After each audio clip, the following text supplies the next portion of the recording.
제목은 기다리면 이루어질 것입니다. 우리가 그 얘기 있죠. 10번 찍어 안 넘어가는 나무 없다. 근데 이걸 그 연애할 때 써먹던데. 연애할 때 써먹으면 안 돼. 연애할 때 써먹는 게 아니라 우리가 삶에 있어서 이 얘기는 사실 어떻게 보면 포기하지 말라는 의미입니다. 참고 인내하면서 포기하지 말라는 얘기인데 우리는 공격적인 걸로 생각을 하죠. 자꾸 이렇게 찍으면 이긴다 이렇게 얘기하는데 모르죠. 이분을 만드신 분은 그렇게 만드셨을지 모르겠지만 보통 이제 수비적 방어, 오랫동안 기다림의 의미가 있다라는 것을 우리가 볼 필요가 있어요. 10번째 재앙 중에 이제 10번째 재앙입니다. 재앙이 계속 반복되면 우리가 그렇게 생각할 수 있잖아요. 하나님이 이스라엘 백성들을 그냥 보내시면 되잖아요. 힘이 있으시니까. 근데 하나님은 보내지 않으시죠. 보내지 않으시고 계속 기다리시는 거예요. 재앙을 내리시고 저거 회개하면 다시 돌이키시고 하고 돌이키고 계속 그러시잖아요. 우리 입장에서 보면 이걸 빨리 했으면 해줬으면 좋은 것 같은데 저희 이제 성격이라고 하나 모든 것을 할 때는 항상 이렇게 기다릴 준비가 되어 있어요. 인내하며 오늘 애초에 저는 기다릴 준비가 되어 있어요. 그래서 조급하게 어떤 것을 진행하진 않는데 보통 그런 거예요. 결국에는 기다리는 사람이 이기는 겁니다. 참고 견디는 사람이 이기는 거예요. 또 저는 운동을 이제 여러 방면의 운동들을 많이 하니까 보면 거의 수비를 잘하는 팀이 이깁니다. 대부분의 운동들이 그래요. 테니스든 배드민턴이든 이거 너무 많은데 축구든 그래서 유일하게 축구 같은 경우에는 실력 없는 사람들이 실력 있는 사람들이 이길 수 있는 스포츠다라고 얘기할 정도로 방어가 그러한 일들을 나타낼 수도 있다라는 건데 우리는 신앙인들이니까 이제 신앙에 비추어서 볼게요. 10가지 재앙이 계속 진행이 될 때 사실 낙심이라는 게 될 수 있어요. 낙심, 근심, 낙심하는 이유. 보통 낙심하는 이유는 내가 원하는 게 안 됐을 때 낙심하죠. 만약에 내가 어떤 것에 도전해서 딱 됐어. 만약에 대학교를 내가 이번에 수능 봤죠? 여러분들은 안 봤는데 본 사람들인데 만약에 내가 됐어. 그러면 어때요? 좋잖아요. 근데 낙심해요? 내가 합격을 했어. 그럼 낙심합니까? 안 그러죠. 안 됐을 때부터 낙심을 하죠. 제가 어제 어떤 분을 만났는데 그러시더라고요. 우리 아이가 이번에 재수를 했는데 돈이 많이 들었다고 그 얘기를 하시더라고요. 큰애는 삼수라고 얘는 재수를 했는데 와 이분이 말한 게 꽤 많이 들어가셨더라고요. 그래서 그런데 라고 생각을 했었는데 이번에 이제 재수를 해서 이제 되면은 다행히 좋은 건데 안 되면 또 낙심할 거 아니에요. 그러면 어떻게 해요? 삼수하면 되죠. 라는 마음을 저는 가졌습니다. 안 되면 다음에 하면 되지 라고 하는데 간다! 그렇게 말해 그럴 수도 있는데 하여튼 낙심 때문에 사실 문제가 되어지는 거야. 진에 딱 해서 했는데 시험에 좋은 결과가 나타나지 않았다. 그럼 낙심을 하잖아요. 대부분의 사람들은 낙심을 해. 왜 낙심을 할까요? 누군가가 그것에 대해서 뭐라고 얘기를 하니까 그러죠. 그죠? 우리 학생들 시험 딱 보면 시험 잘 못 봤어. 그러면 가장 스트레스 받는 건 누구야? 본인이잖아요. 물론 안 그런 애들도 있어요. 그냥 상관없어. 그러는 사람도 있긴 한데 옆에서 자꾸 뭐라 그러잖아. 자꾸 뭐라 그러니까 다음부터는 어떻게 해? 안 나오면 어떻게 해요? 낙심이 되죠. 근데 본인이 가장 이렇게 스트레스 받는데 이제 옆에서 자꾸 뭐라 그러는 거지. 그러니까 그렇다고 삼수하고 재수하고 그러라는 얘기는 아닙니다. 그러라는 건 아닌데 우리 인생에 내 마음대로 안 되잖아요. 벌써 10번째까지 왔으니까 9째까지의 재앙이 반복되는 동안 이스라엘 백성들이 못 나간 거잖아요. 그러면 모세가 얼마나 낙심이 크겠어요. 백성들도 그러겠지만 그런 거잖아요. 그래서 하나님께서 이번에 이제 말씀을 하시는 거예요. 말씀의 1절을 한번 볼게요. 내가 이제 한 가지 재앙을 바로와 애굽에 내려놓여 너희를 여기서 내보내리라. 그런데 어떻게 하냐면 쫓아내리라 라고 이야기를 해요. 그러니까 쫓아내는 것처럼 보내겠다라는 거죠. 그래서 이제는 마지막이다라는 것이에요. 그리고 와서 2절을 읽어볼게요. 같이 읽겠습니다. 시작.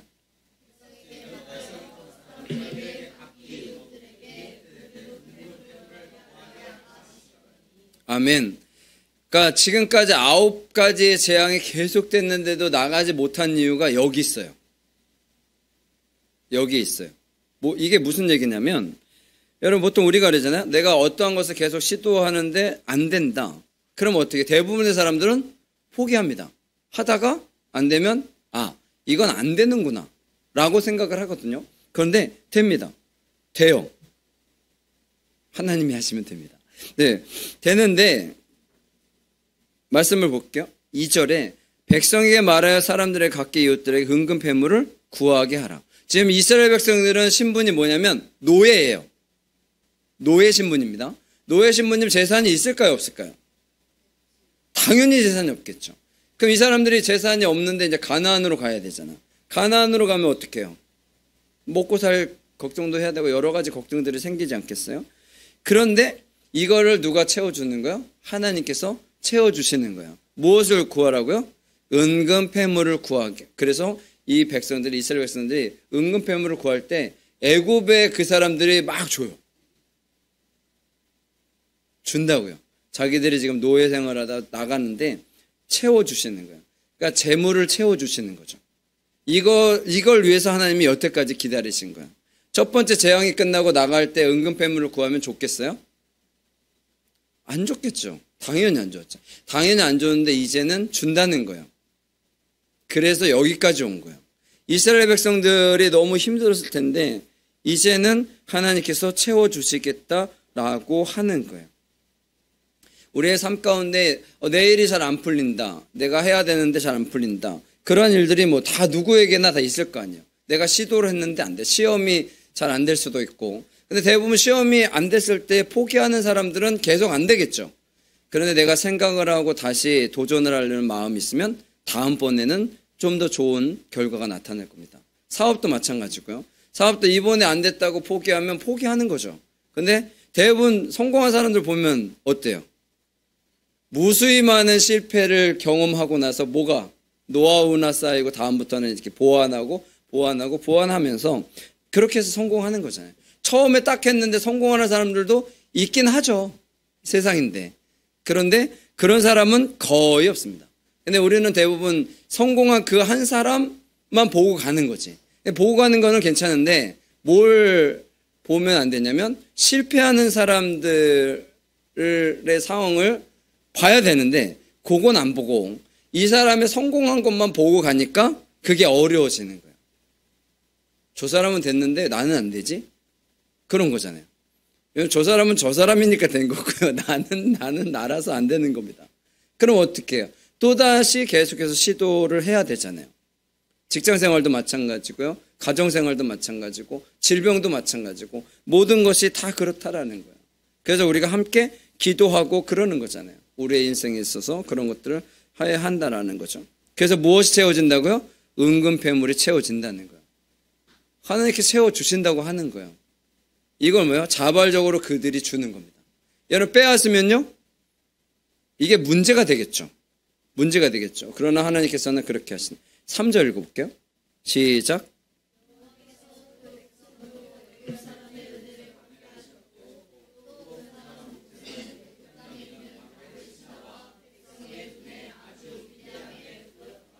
아멘. 보세요. 여호와께서 백성을 애굽 사람의 은혜를 받게 하셨다. 라고 해서 은근 패물을 받은 거죠. 모세는 애굽 땅에 있는 바로의 신하와 백성의 눈에 아주 위대하게 보였다는 거예요. 여기서 우리가 알아야 되겠습니다. 뭘 알아야 되냐면 원래 모세는 노예로 태어난 거죠. 노예로 태어났는데 당시에 아들이 태어나면 어떻게 해요? 죽여요. 죽였어야 돼요. 근데 죽였어요, 안 죽였어요? 안 죽이고 보호를 했죠. 그러다가 어디에? 나일강 갈대숲에다 이렇게 다 넣은 거야. 그걸 누가? 누나가 놓은 거죠. 그걸 공주가 발견을 해서 이 아이를 양자 삼아서 키우잖아요. 40년 동안 뭘로 키웠어요? 왕자로 컸어요. 애굽의 왕자. 근데 애굽의 모세의 어머니가 엄청나게 힘이 센 사람입니다. 당시에 힘이 세다는 건 뭐예요? 왕위 계승을 할 수 있다는 거거든요. 그래서 모세가 왕위 계승을 할 수 있는 아주 좋은 조건을 갖고 있었던 거예요. 그런데 누굴 죽여? 사람을 죽이잖아요. 그래서 누가 모세와 같이 겨루어야 되는 이 왕이 모세를 어떻게 해요? 죽이려고 하죠. 그래서 모세가 도망간 거잖아요. 도망갔다가 40년 만에 온 거잖아요. 이게 왜 중요하냐면 모세는 무슨 자격이 있어요? 애굽의 왕이 될 자격이 있어요. 그래서 지금 왕에게 가장 위협적인 존재는 누구냐면 모세예요. 그래서 계속해서 이걸 해주는 거예요.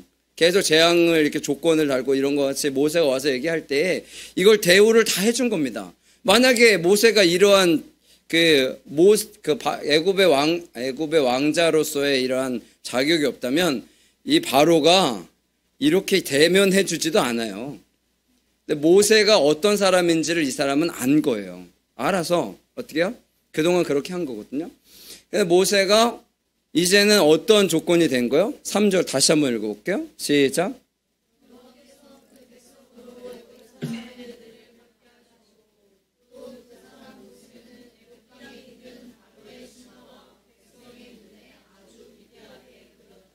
아멘. 바로의 신하와 애굽의 백성들에게 위대하게 보였다는 거예요. 그럼 이제 바로보다 누가 위예요? 모세가 위죠. 그러면 모세는 이제 뭐가 될 수 있어요? 왕이 될 수 있어요.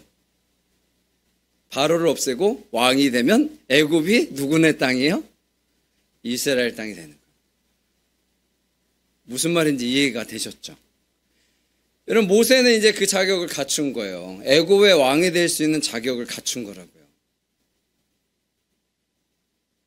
저 같으면 그냥 거기에서 애굽 왕이 되어가지고 이스라엘 백성들 잘 먹고 잘 살게 하면 되잖아요. 근데 이제 하나님은 그렇게 하시지 않지. 그래서 이제 뭐 이렇게 다시 이제 출애굽하고 이제 가는 사건들이 벌어지는 건데, 여러분 이런 것들이 보는 거예요. 모세의 그동안 떨어져 있던 그런 모든 그 살인자로서의 이런 모든 것들을 하나님께서 이제 다 회복시켜 주신 거예요. 모세에게 있었던 가장 큰 치부를 하나님께서 회복시켜 주신 거예요. 그래서 지금 9가지의 재앙이 온 거예요. 이해가 되셨죠? 이스라엘 백성들에게 있어서 재물을 넣어주시고 누구의? 모세의 이러한 모든 권위를 다시 하나님께서 세워주신 거예요. 그래서 재앙이 지금까지 온 거예요. 이제 말씀이 이제 조금 느껴지죠. 하나님께서 원하시는 게 바로 이거라는 거예요. 그냥 이스라엘 백성들을 애굽에서 건져내어서 가나안으로 보내셔도 되지만 하나님이 여러 번의 반복되는 재앙을 통해서 누구에게? 이스라엘 백성과 모세에게 모든 것들이 회복될 수 있는 기회를 주신 거라는 거죠. 그러니까 뭐가 중요한 거예요? 기다리고 참고 기다리면 이루어진다라는 마음을 갖고 있어야 한다라는 거죠. 근데 대부분의 사람들은 한 번, 두 번, 세 번 되면 이렇게 되다 보면 뭐래요? 포기를 하죠. 그래서 안 좋은 말 중에 하나가 삼세판이에요. 우리는 보통 삼세판만 하고 끝내잖아요. 그죠? 삼세판. 그렇죠? 3번 해보고 안 되면 어떻게 해? 끝나. 그래서 10번 찍어 안 넘어가는 나무가 없다. 이게 나왔나? 그런데 그럼 10번을 했는데 그러면 안 되면 또 안 되잖아요. 여러분 그런 거래요. 우리에게서 확실한 믿음과 그런 확실한 비전이 있다면 결국의 시간은 우리 편이 된다라는 거죠. 하나님께서 그걸 보여주시는 거예요. 그걸 보여주시는 거예요. 그리고 나서 6절 읽어볼게요. 6절입니다. 시작.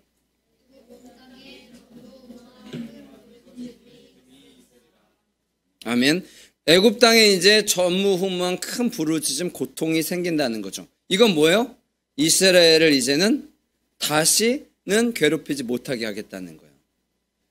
그래서 어렵게 하고 힘들게 하는 이러한 모든 조건들을 어떻게 하겠다는 거 하나님께서 다 없애버리시겠다는 거예요. 완벽하게 없애버리시겠다는 거예요. 그것을 기억해야 합니다. 우리가 그것을 기억해야 돼요. 하나님께서 역사하시는 그러한 은혜가 있다는 것. 근데 그 전에 4절 말씀 한 번 더 읽어볼게요. 시작. 다시 시작.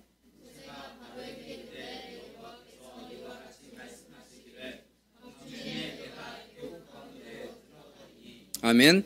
이제 하나님께서 친히 애굽 가운데로 들어오시겠다라는 얘기를 하시는 거예요. 하나님께서 이제 친히 하겠다라는 것. 마지막 타격은 하나님께서 직접 하시겠다라는 것을 보여주시는 거죠. 여러분, 우리의 삶 가운데 어둠의 터널을 들어갈 때가 있습니다. 어렵고 힘든 일들이 분명히 생길 수는 있어요. 그러나 그것이 우리들의 인생에서 끝은 아니다라는 거죠. 어둠의 터널이 있으면 뭐요? 빛 가운데로 나갈 수 있는 시간이 언젠가는 있습니다. 근데 대부분의 사람들은 터널에 가다가 그냥 깜깜함에 있어서 멈추고 돌아서든지 아니면 거기서 끝나는 것들을 볼 수가 있어요.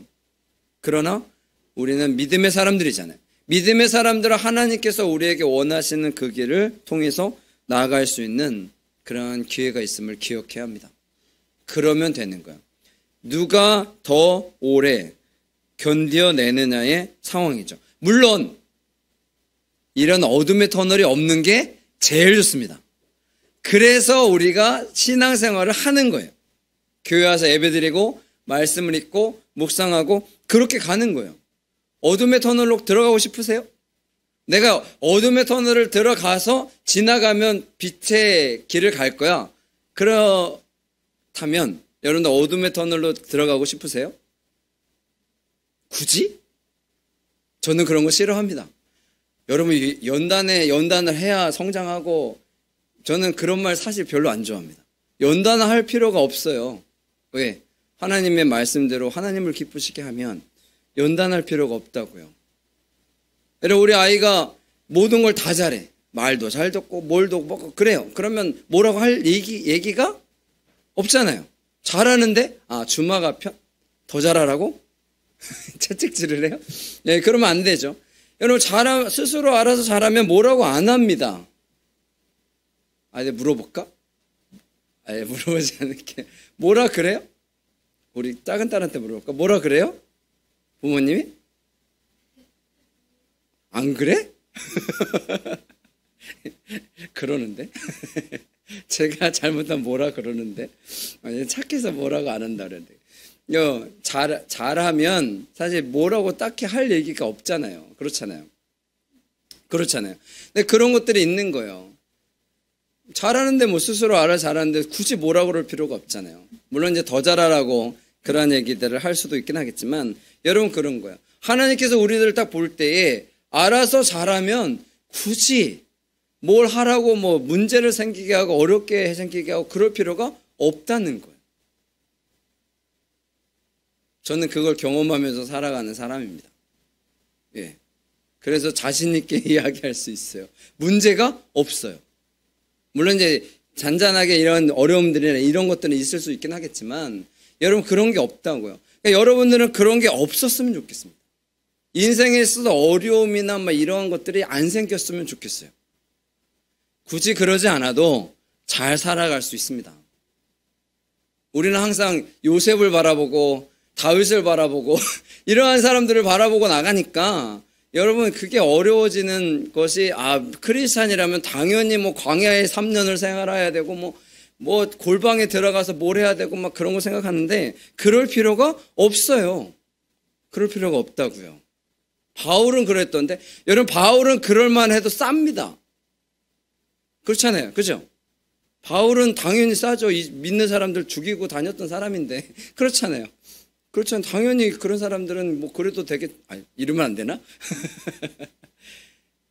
죄송합니다. 바울. 네, 사도 바울은 본인이 그렇게 얘기를 하셨으니까. 여러분 그런 거예요.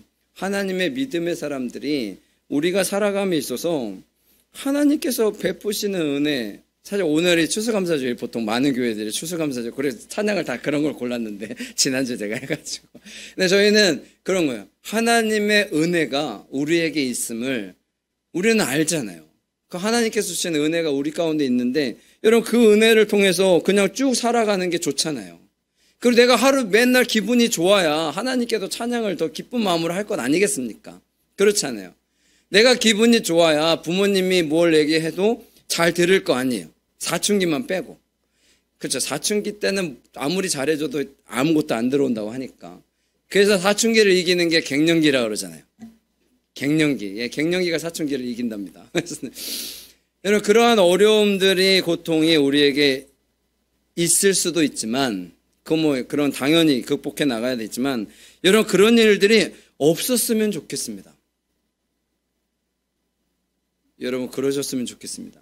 우리의 삶에 있어서 하나님 주신 은혜를 누리면서 살아가기도 바쁜데 그거를 경험하고 어려움들을 경험하고 고통을 경험하고 그렇게 살아가는 것은 바람직하지 않다는 거예요. 그래서 하나님께서 주시는 은혜가 바로 그것 때문에 있다라는 거.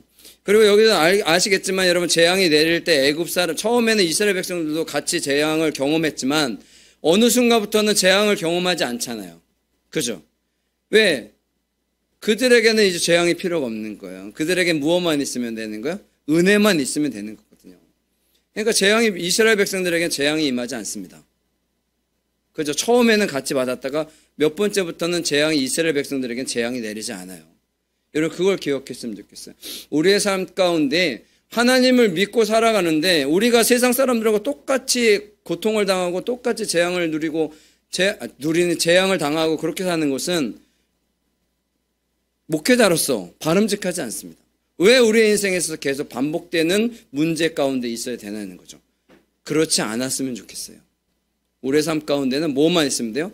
좋은 길만 열리게 될 겁니다. 우리는 항상 빛의 길을 가야 합니다. 어둠의 터널은 이제 지금 어둠의 터널을 했으면 이제 나오시고요. 다시는 어둠의 터널로 들어가지 마십시오. 뭐 그런 일들이 생길 수도 있긴 하겠지만 그러면 빛을 비추면 되잖아요. 여러분 어둠의 터널에 들어갔을 때에 라이트를 비추면 화나잖아요. 그죠? 그럼 되잖아요. 터널에 있어도 빛이 있으면 화난 거니까. 아무리 저희 오솔길을 걸어가고 그래도 하나님이 함께 하시면 괜찮은 거니까 여러분 그런 것들을 꼭 기억하셨으면 좋겠습니다. 낙심할 이유들이 분명히 우리에게 있을 수도 있지만 여러분 그러한 일들이 있다면 하나님께서 우리에게 더 좋은 길을 인도하고 계심을 믿으시고요. 가장 좋은 건 뭐라고요? 이러한 상황에 안 놓이는 게 제일 좋은 겁니다. 내가 하는 일마다 잘 됐으면 좋겠습니다. 여러분 하시는 사업들마다 잘 됐으면 좋겠어요. 우리 아이들은 공부도 잘 했으면 좋겠습니다. 그렇죠? 내가 노력한 만큼만 사실 나와도 될 거려? 그렇죠? 학교나 학원에서 요즘에 아이들 보면 시험 문제 아마 다 풀어봤을 거려? 시험에 나오는 문제를? 대부분 그럴 거 아니에요. 근데 내가 실수해서 놓쳤든지 아니면 잊어버려서 놓치는 거지. 그래서 제가 항상 기도할 때 그런 기도 많이 하거든요. 공부한 것 생각나게 하셔서 시험 잘 보게 해달라고 제가 항상 그런 기도를 하는데 여러분 생각만 나도 되는 거니까 여러분 우리가 안 해서 못하는 건 사실 없습니다. 다 했는데 잃어버렸든지 놓쳤든지 아니면 우리가 그거 부딪히면서 고통스럽게 있었던지 그거거든요. 그래서 앞으로는 이제 올해도 이제 얼마 안 남았잖아요. 신년도 계획을 세울 때 정말 하나의 은혜 가운데 귀하 복된 계획들을 세웠으면 좋겠고요. 믿음의 사람으로 살아가는 여러분들의 삶이 되었으면 좋겠습니다. 약속이 아직 안 이루어진 거지 하나님은 약속을 꼭 지켜주십니다. 그러니까 그 시간들을 여러분들 혹시 몰라요. 이제 5번째 재앙일지도 몰라요. 아직 5개가 남았을지도 모르지만 여러분 그런 것들을 우리가 확실하게 잘 극복해서 나갔으면 좋겠습니다. 끊어버리세요. 5번째 재앙으로도 끊어질 수가 있거든요. 그래서 끊어버리시고 항상 승리하시는 여러분들 되시기를 간절히 축원합니다.